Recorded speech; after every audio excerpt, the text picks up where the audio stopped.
jurusan Bimbingan Konseling di Universitas Negeri Padang angkatan 2019. Kali ini aku akan jelasin kepada kalian semua apa itu perbedaan antara konseling perkawinan, konseling pranikah, dan konseling keluarga. Berikut penjelasannya.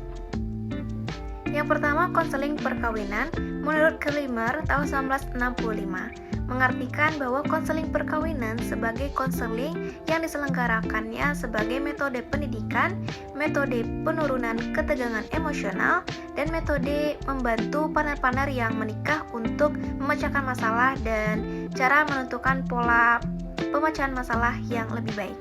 Dikatakan sebagai metode pendidikan karena konseling perkawinan memberikan pemahaman kepada pasangan yang berkonsultasi tentang dirinya, pasangannya, dan masalah-masalah yang berhubungan dengan perkawinan yang dihadapi serta cara-cara yang dapat dilakukan dalam mengatasi permasalahan perkawinan.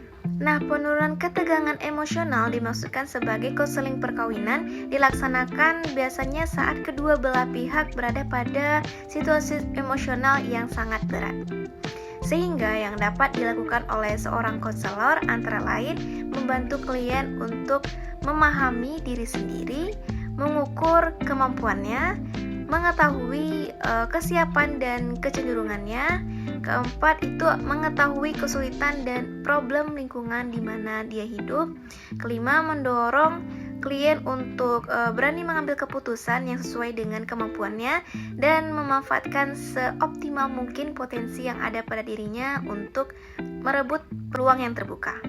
Yang kedua, konseling pranikah atau premarital counseling. Itu merupakan upaya untuk membantu calon suami dan calon istri oleh seorang konselor profesional sehingga mereka dapat berkembang dan mampu memecahkan masalah yang dihadapinya melalui cara-cara yang menghargai, toleransi, dan dengan komunikasi yang penuh pengertian sehingga tercapainya motivasi keluarga, perkembangan, kemandirian, dan kesejahteraan seluruh anggota keluarga. Konseling pranikah memiliki peranan penting di dalam menciptakan keluarga yang bahagia. Karena itu, dalam konseling pranikah haruslah mencapai tujuan konseling pranikah yang hendak dicapai. Konseling pranikah sifatnya proses pemberi bantuan yang dilakukan oleh orang yang ahli dalam bidang mengkonselingi, yaitu konselor, kepada pasangan yang membutuhkan bantuan dalam pemecahan masalah yang sedang dihadapi pada dirinya, pasangannya, dan masalah-masalah yang sedang dihadapi oleh keduanya.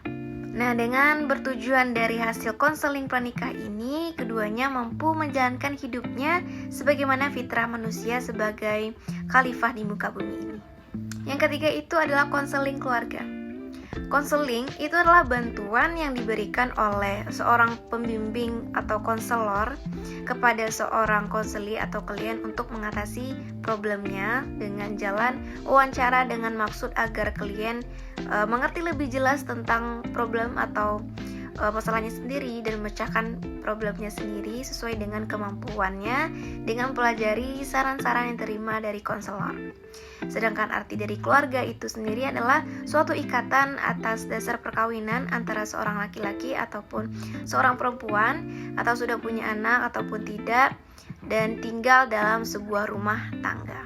Jadi upaya pemberian bantuan kepada anggota keluarganya. Yang permasalahan dari konseling keluarga ini tidak hanya masalah anak dan orang tua, tetapi juga anggota keluarga yang mengalami kondisi yang kurang harmonis di dalam keluarga akibat stres dan perubahan-perubahan budaya, cara baru dalam mengatur keluarganya, dan cara menghadapi dan mendidik anak-anak mereka.